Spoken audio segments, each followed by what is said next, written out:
하나님은 영신이 예배하는 자가 영과 진리로 예배할지니라. 시와 찬송과 신령한 노래들로 서로 화답하며 너희의 마음으로 주께 노래하며 찬송하며 기쁨으로 여호와를 섬기며 노래하면서 그의 앞에 나아갈지어다. 아멘. 신앙 고백합니다.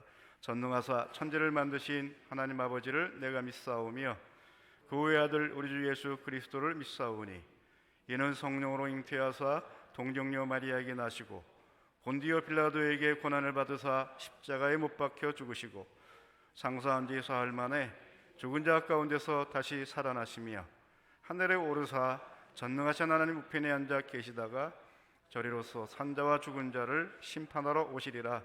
성령을 믿사오며 거룩한 공예와 성도가 서로 교통하는 것과 죄를 사하여 주시는 것과 몸이 다시 사는 것과 영원히 사는 것을 믿사옵나이다.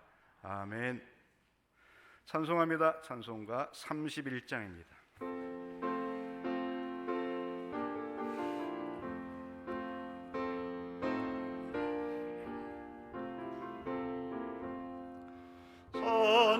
찬양하라 복되신 구세주 예수 백성들아 사랑을 전하세 경배하라 하늘의 천군과 천사 손은 앞에 영광을 돌리세 목자가 같이 소리를 지키시고 송의 품에 늘 안아주시리 찬양하라 높으신 권세를 찬양 영원히 들으세 찬양하라 복되신 구세주 예수 우리 대신 죽임을 당했네 구주 예수 영원한 구원의 소망 경배하며 겸손히 절하세 찬양하라 우리 죄 지신 예수 그의 사랑 한없이 크소라 찬양하라 높으신 권세를 찬양 영원히 들으세 찬양하라 복되신 구세주 예수 손사들아 즐겁게 찬양해 구주 예수 영원히 다스리시니 멸류관을 수 앞에 도리세 구주의 예수 세상을 이기시고 영광 중에 또다시 오시리 찬양하라 높으신 권세를 찬양 영원히 들으세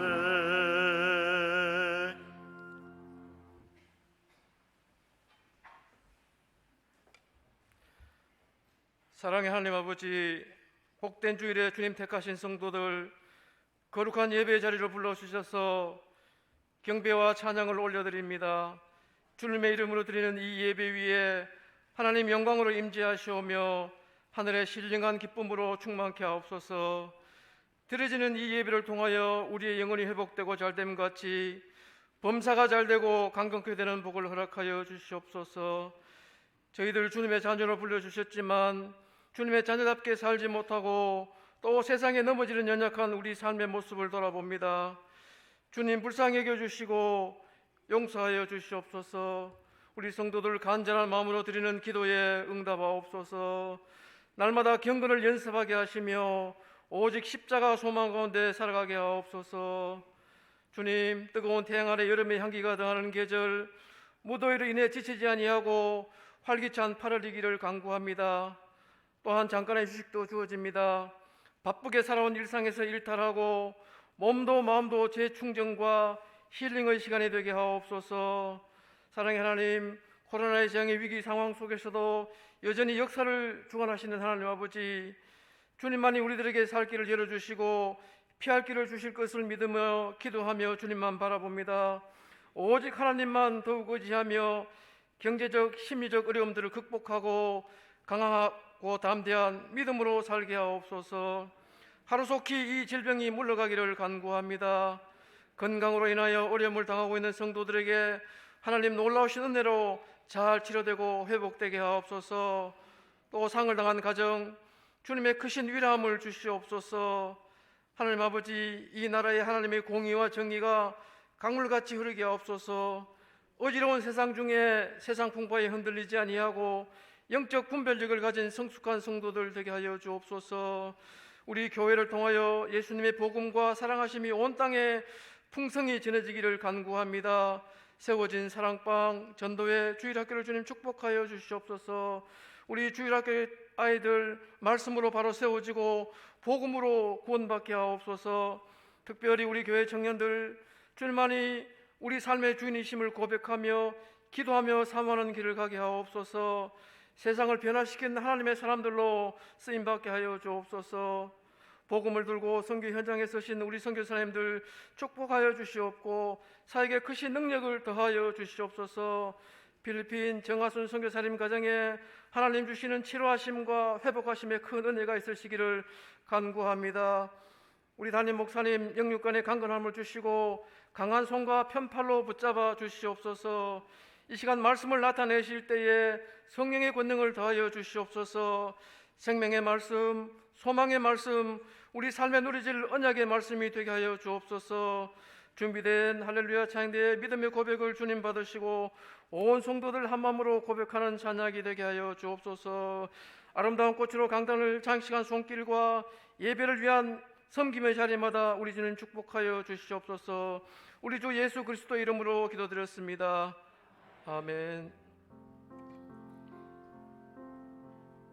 우리 기도를 들어 응답하시고 은혜와 평화를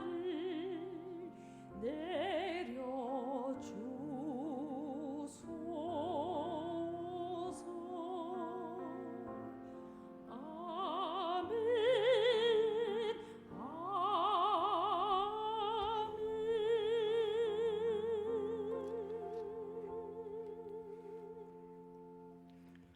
찬송합니다. 찬송가 408장입니다.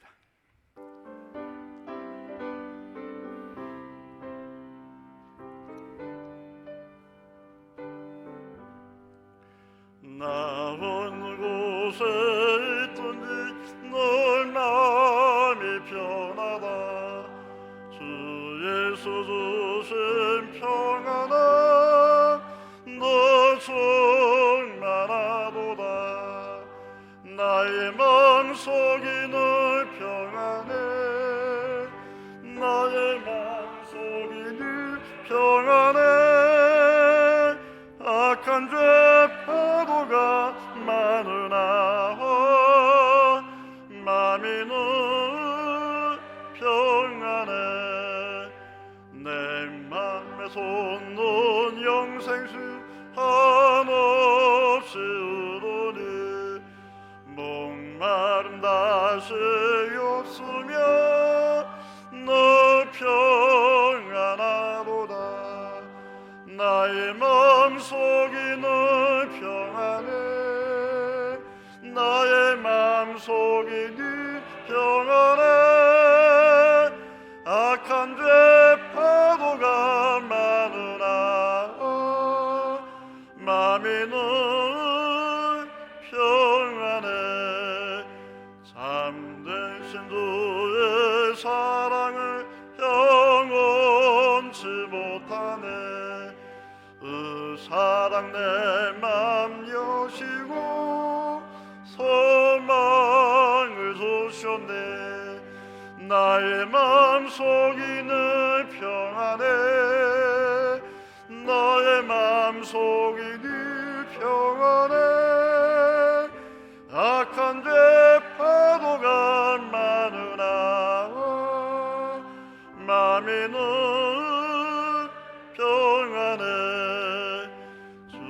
예수 온갖 고난을 왜 몸소 당했나. 주 함께 고난 받으며 멸류관 없겠네. 나의 마음속이 늘 평안해. 너의 마음속에 늘 평안해. 악한 죄 파도가 많으나 마음이 늘 평안해.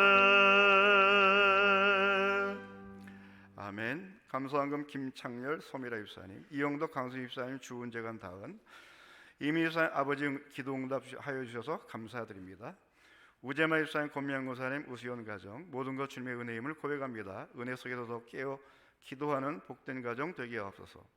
또 이름 없이 생일 감사, 박성일, 김용 입사님, 몸과 마음이 약해지는 시기에 믿음만은 가난해지지 않도록 붙잡아 주세요. 강추식 노경 입사님, 주안의 범사에 감사합니다.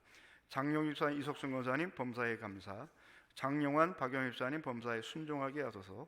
이준호, 문호선 입사님, 김영태, 진선호 입사님, 찬송을 드립니다. 범사에 감사합니다.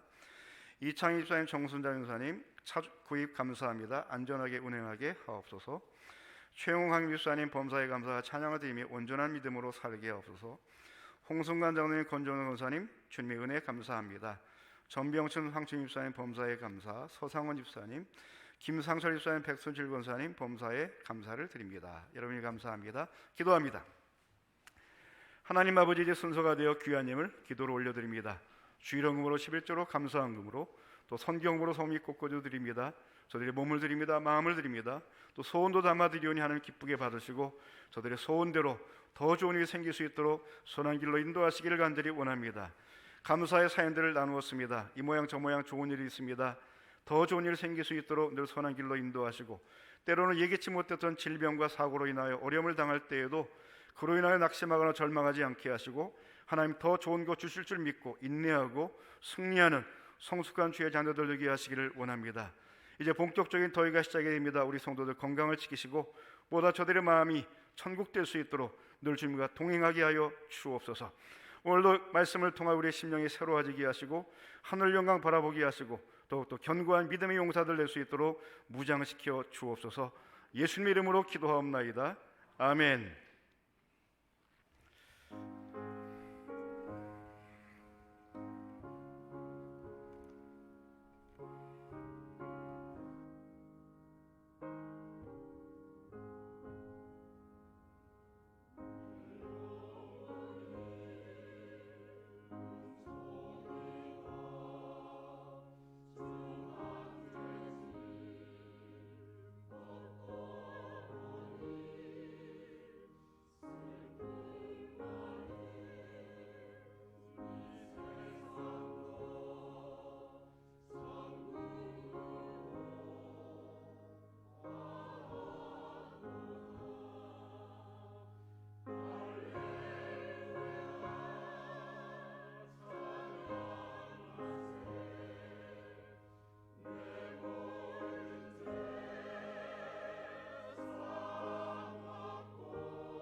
아멘. 감사합니다.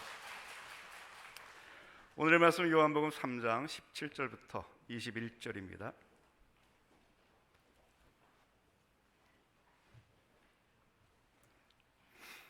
요한복음 3장 17절부터 21절의 말씀. 하나님이 그 아들을 세상에 보내신 것은 세상을 심판하려 하심이 아니요 그로 말미암아 세상이 구원을 받게 하려 하심이라. 그를 믿는 자는 심판을 받지 아니하는 것이요 믿지 아니하는 자는 하나님의 독생자 이름을 믿지 아니하므로 벌써 심판을 받은 것이니라. 그 정죄는 이것이니 곧 빛이 세상에 왔으되 사람들이 자기 행위가 악함으로 빛보다 어둠을 더 사랑한 것이니라. 악을 행하는 자마다 빛을 미워하여 빛으로 오지 아니하나니 이는 그 행위가 드러날까 하며 진리를 따르는 자는 빛으로 오나니 이는 그 행위가 하나님 안에서 행한 것임을 나타내려 함이라 하시니라. 아멘. 오늘 그를 믿는 자 세 번째 시간으로 말씀 나누겠습니다.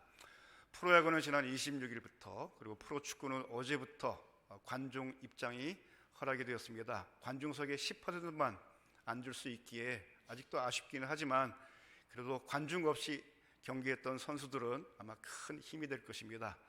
빠른 시일 내에 과거 일상처럼 우리가 하는 일들이 평범하게 돌아갈 수 있는 날이 속히 오게 되기를 기도하고 또 우리가 조심해야 되겠습니다. 운동 경기 중에 파울을 범하면 즉시 경고 내지 퇴장을 당하죠. 작년 말에 손흥민 선수가 에버튼전에서 백태클을 했는데 옐로 카드, 경고 카드를 주러 왔던 심판이 다친 선수를 보니까 발목이 90도 꺾이고 골절이 된 것을 보고 옐로 카드의 색깔이 바뀌어 빨간 카드로 퇴장을 시켰습니다. 또 새 경기에 출장 정지가 내려서 막 너무너무 안타까워하고 미안해하는 마음으로 눈물 흘리는 이와 같은 손흥민 선수의 모습이 지금도 눈에 선합니다. 며칠 전에는 미국의 한 투수가 상대 타자에게 몸에 맞을 뻔한 공을 던졌어요. 그 회가 끝나고 선수가 들어가면서 투수가 상대편 타자를 보고 메롱한 거 있죠.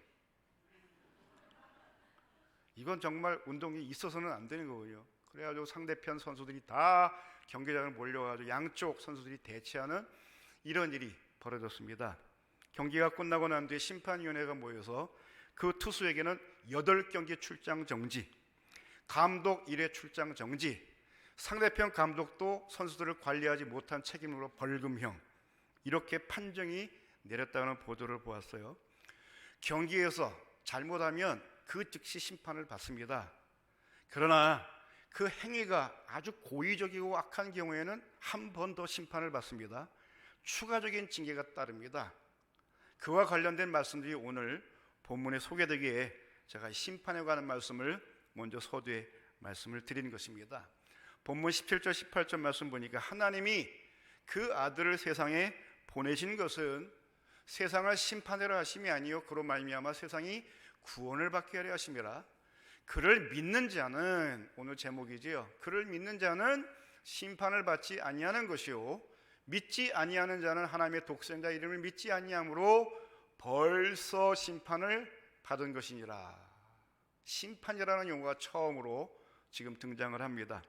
심판, 어떤 문제와 일에 대해서 관련된, 어떤 문제에 관련된 일이나 사람에 대해서 잘잘못을 가려 결정을 내리는 일이다. 이 사전의 정의예요.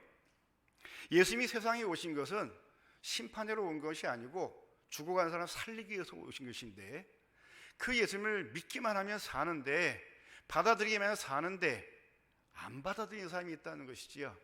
그러다 보니 원래 예수님이 오신 목적은 사람을 살리기 위해서 오신 것인데 그 오신 예수님에 대한 반응이 문제가 되어서 벌받을 사람이 생긴다는 것입니다. 살 수 있는데 죽는 사람이 생긴다는 것이지요. 본래 예수님이 목적한 것은 심판하러 온 것이 아니지만 그 오신 예수님에 대한 반응이 마치 심판하는 것처럼 되어버린 것이 예수님에 대한 사람들의 반응이다 하는 이와 같은 말씀이 오늘 본문의 내용입니다. 그래서 심판을 벌써 받은 것이다. 죽은 뒤에 받는 심판, 물론 그것도 있지요.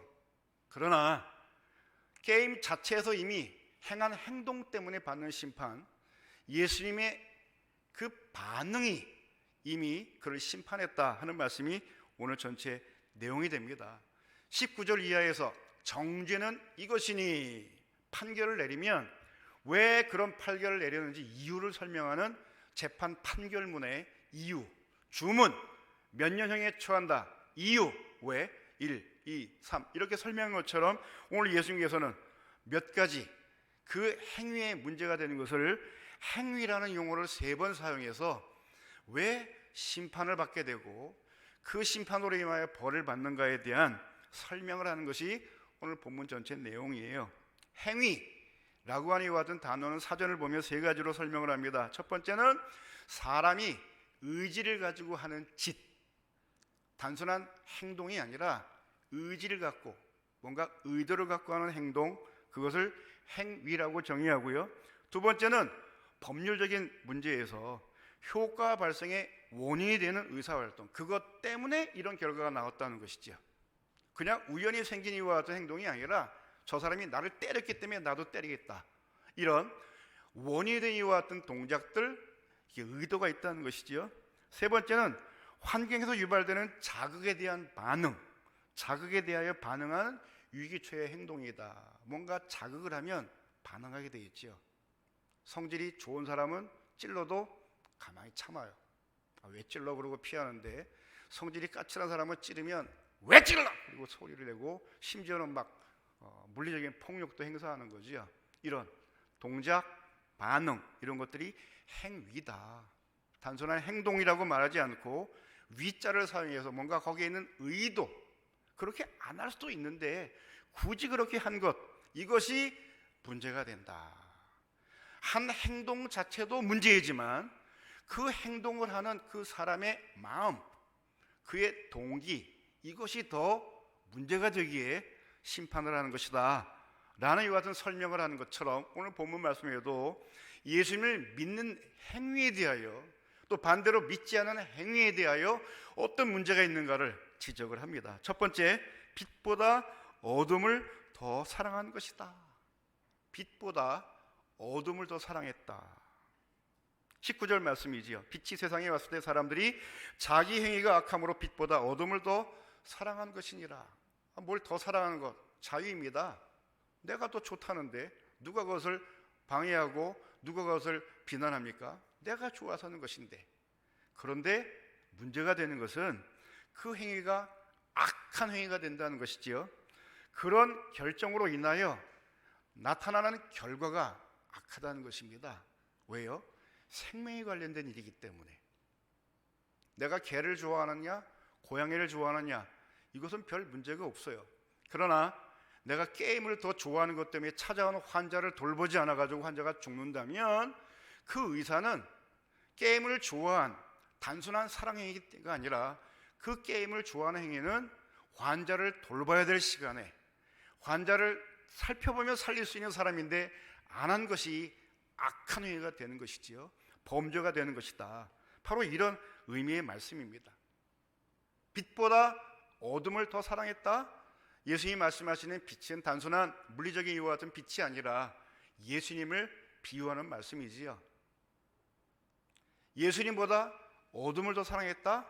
어둠을 더 사랑했다는 말은 예수님을 거부했다, 등졌다, 무시했다, 이와 같은 의미가 되는 것이지요. 예수님 좋아할 수도 있고 싫어할 수도 있는 거 아니겠습니까? 예수님보다 석가를 더 좋아할 수 있는 거 아니겠어요? 다른 종교를 더 좋아할 수 있는 거 아니겠어요?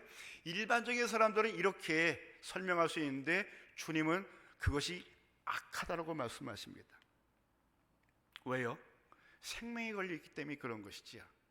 예수님을 믿으면, 받아들이면 죽어가는 사람이 살 수 있는데, 어려운 것도 아닌데도 불구하고 그냥 받아들이면 되는데, 그렇다고 인정하면 되는데 굳이 아니라고, 싫다고 등을 돌려본 이와 같은 행위가 악한 행위가 되고요. 그로 인하여 그 생명이 죽기 때문에, 망하기 때문에 그 반응은, 그런 행위는 악한 것이다. 그러기에 너는 벌을 받는 것이다. 네가 그래서 그렇게 죽어가는 거야. 변명하지 마, 핑계대지 마. 이것이 첫 번째 이유의 내용이 되는 것이지요. 그런 점에서 보면 저와 여러분들은 예수님이 좋았어요. 예수님이 우리의 구주가 되신다는 사실에 대해 불편함이 없었어요. 받아들일 수 있었어요. 이것이 얼마나 큰 은혜인가. 우리가 뭐 타고난 성자가 되기에 우리가 종교적인 이와 같은 심리가 더 나은 사람보다 좋기 때문에 우리가 예수님을 믿은 것이 아니라 처음부터 예수님이 좋았어요. 예수님에 대한 이야기를 듣고 예수님에 대한 소식을 이렇게 전해 들을 때에 거부감 없이 받아들일 수 있는 것이 이게 얼마나 큰 은혜인가. 늘 감사하시기를 바랍니다. 근데 살다가 보면요, 그 예수님이 때로는 싫어지기도 하고 반대로 예수님보다 더 사랑할 만한 이와 같은 대상들이 취미로, 일로, 사람으로, 존재로 우리 앞에 다가와 유혹할 때가 있는데, 그때마다 본문의 말씀을 기억하시고 예수님과 그 다른 것은 비교의 대상이 아니라 예수님은 오직 예수님만 사랑해야 될 뿐, 예수님을 더 사랑해야 할 뿐인 줄 알고 늘 주님을 사랑할 수 있는 믿음의 사람 되시기를 바랍니다. 두 번째는 빛을 미워하여 빛으로 오지 않았다. 빛으로 오지 않은 것이 오늘 심판의 중요한 이유라는 것입니다. 20절 말씀이지요. 악을 행하는 자마다 빛을 미워하여 빛으로 오지 아니하나니 이는 그 행위가 드러날까 함이요. 빛의 특성 때문에 빛을 거부하는 사람들이 있다는 것이지요. 앞의 표현보다 조금 더 적극적인 고의성을 강조하는데 그것은 미워한다. 무엇을 더 사랑한다는 말보다 상대를 미워한다는 말은 굉장히 불편하지 않습니까? 이런 표현을 예수님이 사용하셨어요. 왜 이렇게 미워한다는 표현을 썼을까? 빛의 특성, 어둠의 특성을 생각해 보면 당연한 결과입니다. 빛은 본질이지만 어둠은 본질이 아니에요. 현상일 뿐입니다. 빛이 없는 곳에 자리하는 것이 나타나는 현상이 어둠이지 어둠은 본래 본질이 아니에요. 그런데 빛이 나타나면 어둠은 저절로 물러나야 되고 비켜줘야 되니까 기분 나쁜 거지요. 빛이 자리하지 못하도록 암막 커튼을 칩니다. 2겹, 3겹으로 치고 빛이 들어오지 못하도록. 왜요? 방안이 너무 지저분하니까. 환한 빛이 들어오면 개를 키우는데 개털 날리는 거 보이니까 불편하게 마음이 짜증나는 거예요. 그냥 암막 커튼을 두껍게 쳐가지고 온 친구가 야 이놈아 커튼 좀 제껴봐. 이 좋은 집에 살면서 밖에 그냥 완전히 풍경화 같은 멋진 광경이 있는 이런 집에 살면서 왜 하루 종일 커튼을 치고 살아? 좀 열고 살아. 가서 또 다시 닫고 열고 닫고 열고 닫고. 왜 닫는가? 개를 키우는데 키워보시면 알겠지만 매일 청소해도요 털이 만만치 않게 나오잖아요. 환하게 빛 들어오면 날리는 게 보기 싫은 거예요. 불편하니까 빛이 들어오지 못하도록 가리는 것처럼 사람이 빛 대신 주님 앞에 서게 되면 민낯이 드러납니다. 심지어는 여자를 보고 음욕을 품은 자마다 이미 가늠한 것이라고 우리의 생각하기에도 비추시는 이와 같은 하나님의 그 특성 때문에 악한 사람들은 죄가 있는 사람들은 주님을 만나기가 불편한 거지요. 죄를 지었던 처음 아담이 먹지 말라는 나무의 열매를 따먹고 난 뒤에 자신의 몸을 나뭇잎으로 가리우고 심지어는 하나님을 피해가지고 숨는 것처럼 본능적으로 우리의 뭔가 치부가 드러나게 더러운 것이 드러나게 되면 감추고 싶은 마음이 있는데 이게 감출 수가 있나요? 덮는다고 가려지나요? 빛이 주님 앞에 빛이 되신 주님이 우리에게 찾아오면 우리의 모든 욕망, 더러운 것들이 다 드러나지요. 죄와 허물이 다 드러나지요. 그런데 이 드러나는 것 때문에 아이고 이거 모르고 살았네, 이거 치워야 되네, 쓰레기통에 갖다 버리면 깨끗해지잖아요. 예수님을 긍정적으로 받아들이는 사람, 믿는 사람들은 오히려 나의 과거가 악한 행위가 드러나면 감사해요. 고마워요. 이것 때문에 주님이 돌아가셨구나. 이것 때문에 주님이 세상에 오셨구나. 고맙습니다. 나는 해결할 능력이 없는데 주님이 대신 이 비용을 대가를 지불하시고 주고 가셨으니 고맙습니다. 다시는 이런 행위가 내게 나타나지 않도록 제가 정신 차리고 살겠습니다 라면서 그의 삶이 날마다 나아져요. 진보가 돼요. 그러나 주님을 믿지 않는 사람들은, 빛을 거부하는 사람의 특성은 그 악한 행위를 드러날까 두려워서, 민낯이 드러나게 두려워서, 자신의 과거가 드러나게 두려워서 또 다른 죄를 짓는데 증거인멸이라는 죄 여러분들 들어보셨잖아요. 이미 저지른 것, 어쩌다 보니 그런 일을 했으면 잘못했습니다, 미안하다 인정하고 그에 상응한 대가를 지불하면 돼요. 그런데 그 증거를 없애기 위해서 컴퓨터를 없애버리고 뭘 없애버리고 핸드폰에 있는 뭘 지워버리려고, 이 행위가 이미 과거에 저지른 죄도 문제인데 그 죄를 덮기 위한 행위도 더 질이 나쁜 죄가 되기에 두 가지 처벌을 받는데, 이 두 개가 합쳐져 가지고 곱하기 벌을 받는 것이 세상에서도 하는 이와 같은 심판의 원리가 아니겠습니까? 바로 두 번째 하신 말씀이 그거예요. 빛을 미워하여 빛으로 오지 않았다. 미워한다는 말은 강조하는 용법이지요. 마치 미워하는 것처럼 적극적으로 빛을 저항하고 거부하는 것. 개인적으로 악을 행하는 자들에게 이와 같은 특성이 발견되는데, 집단적으로 빛 대신 예수님을 거부하는 이와 같은 행위가 역사 속에 얼마나 많이 발견되는지 몰라요. 그 중에 대표적인 것이 종교계에서 일어나는 갈등입니다. 우리 기독교는 일반 종교와 달리 유일성을 강조하지요. 오직 하나님은 한 분이십니다. 우리의 죄를 해결하신 분은 오직 한 분, 예수님밖에 없습니다. 이와 같은 유일성을 강조하는 종교가 또 있지요. 유대교. 구약 성경만을 성경으로 믿고 하나님 아버지만을 하나님이라고 인정하는 유대교. 우리 기독교와 뿌리는 같지만 전혀 다릅니다. 이슬람교도 역시 그들도 하나님 한 분, 그들은 하나님을 알라라고 부르는, 하나님을 한 분밖에 없다라고 믿어요. 그들은 예수님에 대하여 그들도 존중합니다. 그러나 예수님은 우리의 구원자가 아니시고 하나님의 아들이 아니시고 그들은 선지자 중에 하나 정도다. 이렇게 믿기에 우리와 굉장히 많이 생각이 달라요. 이해가 달라요. 그러다 보니 부딪히죠. 그래서 이슬람권에서 지금도 기독교인들이 순교를 당하고 집단으로 학살을 당하는 이와 같은 일들이 아프리카 대륙에서는 지금 비일비재하다고 그러죠. 결국에는 이슬람권과 기독교와의 싸움이 마지막 전쟁이 되지 않겠는가 싶을 만큼 이슬람권이 지금 규모가 커지고 숫자가 많아져요. 그래요. 선지자 중에 한 사람이 믿는다고 그러면 좋은 거 아니겠어요? 그에 불구하고 그것 때문에 자신들이 믿는 신앙에 반대된다고 학살하고 죽이는 이와 같은 일들을 비슷한 하나님을 믿는 사람들끼리도 행한다는 것, 이것이 바로 종교계에 나타나는 갈등이지요. 예수님만 유일한 구원자라고 여겼던 사실에 대하여 저들은 불편한 거예요. 자신들이 믿는 그 신앙의 대상을 더 사랑하는 정도가 아니라 그렇게 믿는 우리 기독교인들을 미워하는, 예수님을 미워하는 정도로 저들의 행위가 아주 극렬한 행동으로 나타난다는 것, 역사 속에서 우리는 충분히 확인할 수 있지요. 죄와 허물이 드러나는 경우 부끄러워하지 마시기를 바랍니다. 우리가 이미 저지른 잘못이 아니겠어요? 그런 경우에 그 죄와 허물이 드러나면 사과할 것은 사과하고 배상할 것은 배상하고 벌 받을 것이면 벌 받고요.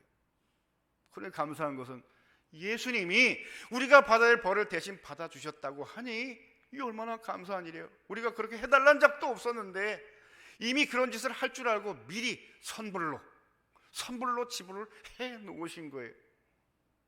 몰랐지요. 그러나 살아보니 그런 분이 계셨다는 것을 알게 되고 그분이 행하신 일들이 이렇게 기록으로 남은 것을 보니 이거는 안 믿으면 안 되는 일 아니에요. 공짜인데. 그런데 그것을 아니라고 거부하고 그럴 수가 없다라고 거부한 이와 같은 생각과 그의 발언과 그의 반응이 이 벌받아 마땅한 일 아니냔 말이죠.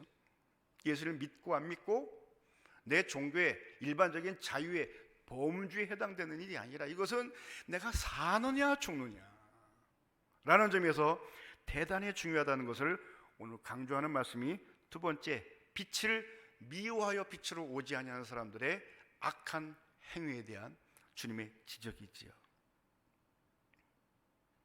살다 보면 자연스럽게 우리의 죄가 드러나기도 하고 때로는 어디서 찾아내는지 쫓아와가지고 너 이런 잘못했지 그리고 우리를 고발하는 참소하는 자들이 있어요.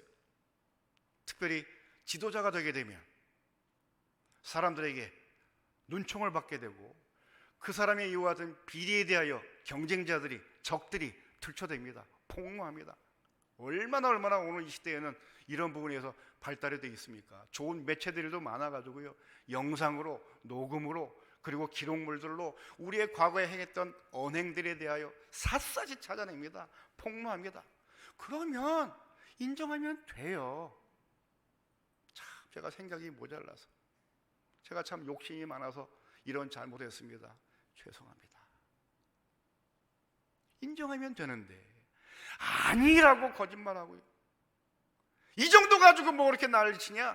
다 그렇게 사는 건데 아주 그냥 뻔뻔하게 그지없는 이와 같은 사람들이 오늘 세상에 얼마나 많이 존재합니까? 사람들의 세계에서는 내가 힘으로, 논리로 상대를 이겨먹을 수 있지만 빛이신 주님 앞에서는요, 어림도 없는 일이죠. 인정할 것 인정하고 그 주님이 이미 대가를 지불하셨음을 믿고 감사하고 고맙습니다.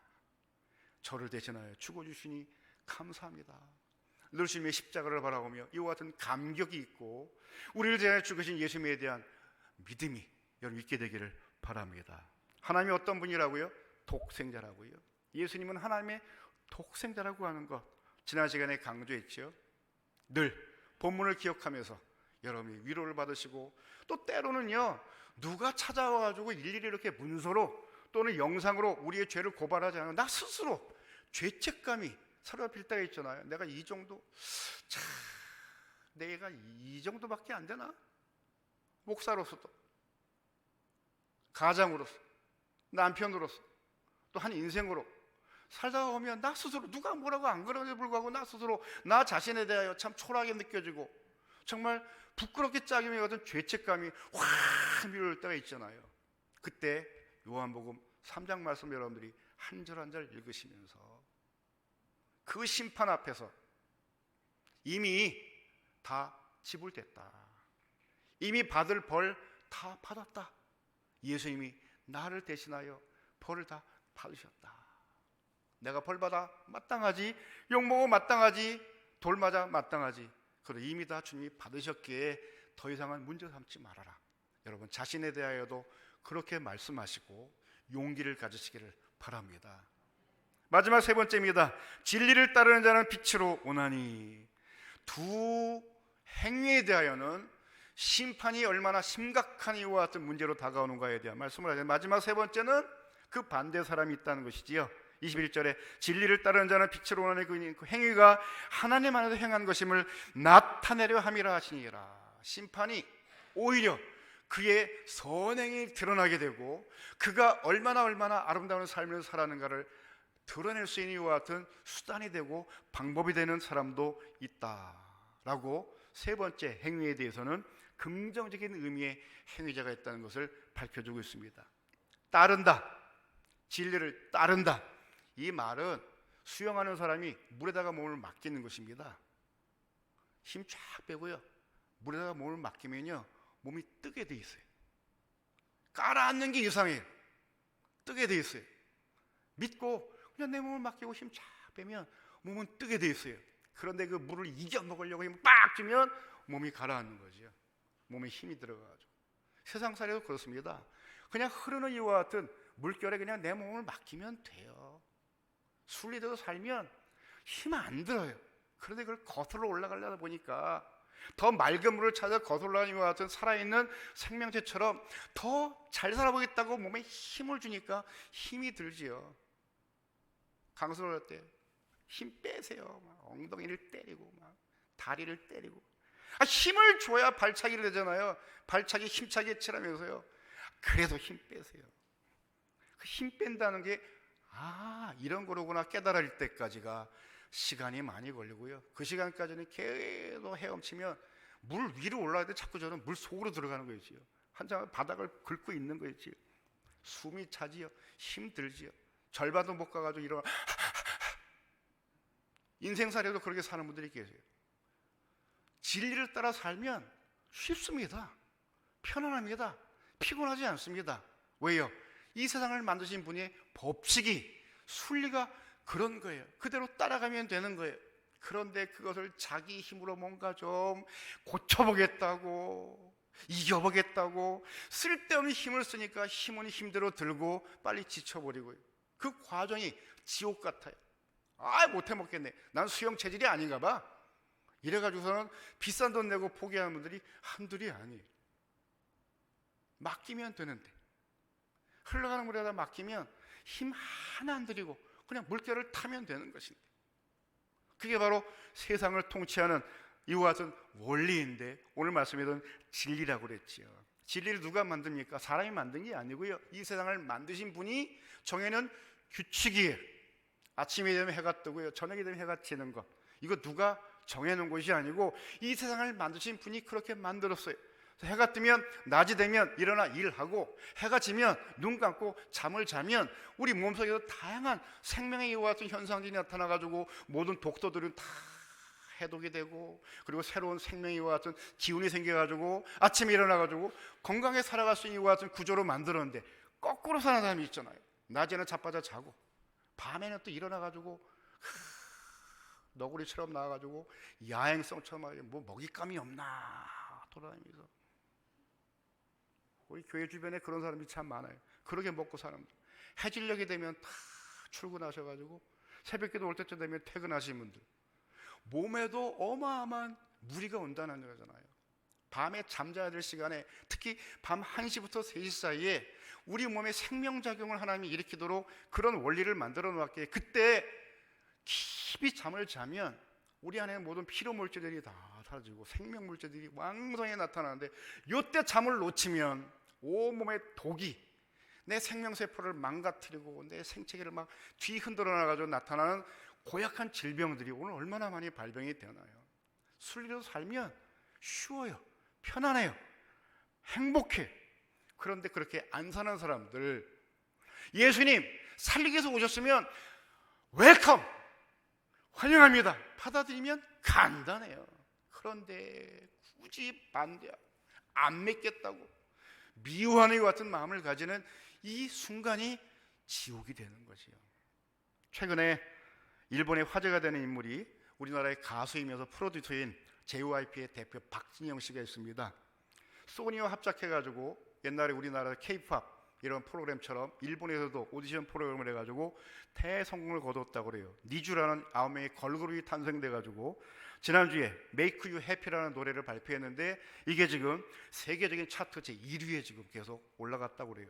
오리곤 차트 3개분의 1위, 일본과 중국 뮤직 전 세계 107개 차트에서 1위를 고수하면서, 도대체 이 사람 누구냐, 박진영 씨에 대해서 많은 이와 같은 기사가 그리고 뉴스가 지금 되고 있는데, 경제지 포브스 재팬이라는 이와 같은 잡지에서 그 기사의 제목을 과정이 결과를 만들고 태도가 성과를 내는 박진영의 말, 이런 제목으로 기사가 쭉 나왔어요.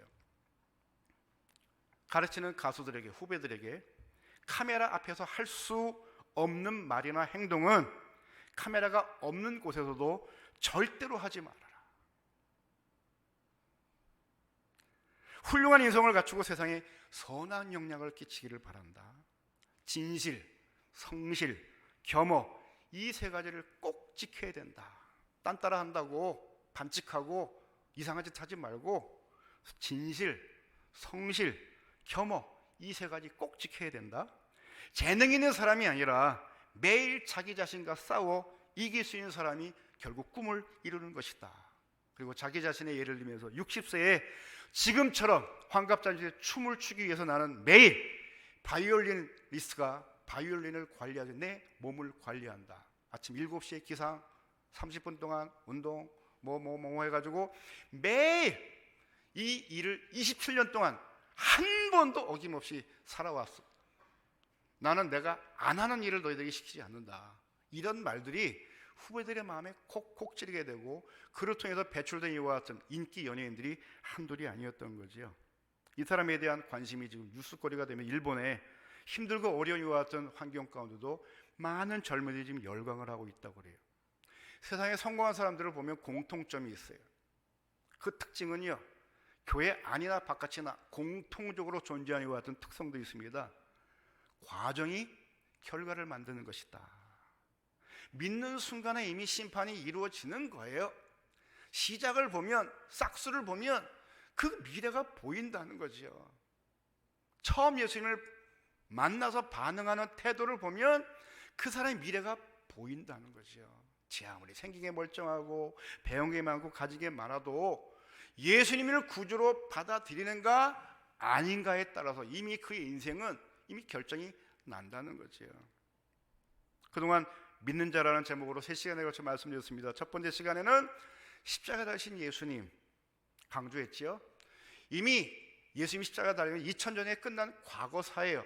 그거 믿는 것도 중요한 일이지만 우리의 현장 속에서 십자가 달리신 예수님처럼 도와달라고 소리를 져도 아무 말씀도 안 하시고 뭔가 나타나서 예방을 해주고 조치를 해줄 만한 같은 상황 속에 진짜 계신 거 맞나 싶을 만큼 우리의 상황에 전혀 보이지도 않는 것 같고 들리지도 않는 것 같은 예수님, 그래도 믿으라는 거지요. 욥기라는 구약 성경에 나오는데 하루아침에 재산 다 잃어버렸지요. 도적들이 찾아와가지고 다 가져가죠. 함께 모여 잔치했던 자녀들이 그만 집이 무너지면서 몽땅 그 몰살을 당했어요. 이런 상황 속에서도 취하신 자도 주신 자도 여호와시오, 취하신 자도 여호와시오니 내가 무슨 말을 하겠습니까? 이게 바로 신약에 나오는 십자가에 달리신 예수님을 바라보고 믿는 믿음의 형태라는 거죠.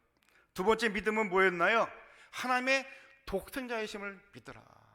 오늘 이 시대 예수님에 대하여 얼마나 까불고 함부로 말하는 사람이 많습니까? 예수님이 그런 분이 아니에요. 우리하고는 차원이 다른 분이에요. 실력이 다른 분이에요. 그런 분을 놓고 마치 우리가 말이죠, 그냥 뭐 이런 정치인들 뭐 이런 사람 보고 뭐 이렇군 저렇군 우리 나름대로 비난하는 것처럼 예수님에 대해 그런 말을 할 수 있는 그런 분이 아니라는 거지요. 하나님의 독생자이시다. 독특하게 태어나셨고 독특하게 살아가시는 분, 우리와는 차원이 다른 세계에 사시는 그분에 대한 늘 경외심을 갖고 그분과 함께 살아가기를 늘 기대하며 살아가는 그런 믿음이 우리에게 있을 때 우리의 삶은 영생 시작, 행복 시작이 된다. 경험하시기를 바랍니다. 아, 이런 거로구나. 사는 게 이렇게 좋구나. 이렇게 좋거든 하물며 하나님 나라에 가면 얼마나 좋으랴. 그 세상이 기다려주고 그날에 기다릴 수 있는 믿음의 사람 되시기를 바랍니다. 오늘 나눈 말씀이 바로 세 번째 심판이라는 말씀인데, 심판은 죽은 뒤에 나타난 심판은요, 얼마나 그 행위가 악했는가 의도성을 갖고 다시 재심하는 것이고요, 첫 번째 심판은 이미 여기서 이미 결정 난 거지요.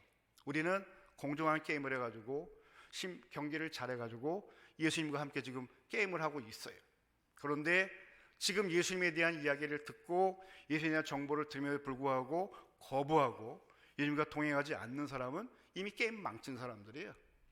게임 망친 것 때문에 그들의 인생이 굉장히 피곤해요. 소망이 없어요. 재미가 없어요. 미래가 없어요. 그런데 그 삶을 정리하고 난 뒤에는 더 어마어마한 징계가 따르게 된다는 것 알면 정신 번쩍 차리고 지금 예수님 영접하고요, 예수님 믿어야지요. 이런 믿음 우리에게 주신 것 얼마나 감사한 일인지요. 우리가 머리가 좋아서 그들보다 생각이 깊어서 믿는 이와 같은 믿음의 사람이 된 것이 아니라 나도 몰랐어요. 그런데 그냥 왠지 처음부터 좋았어요.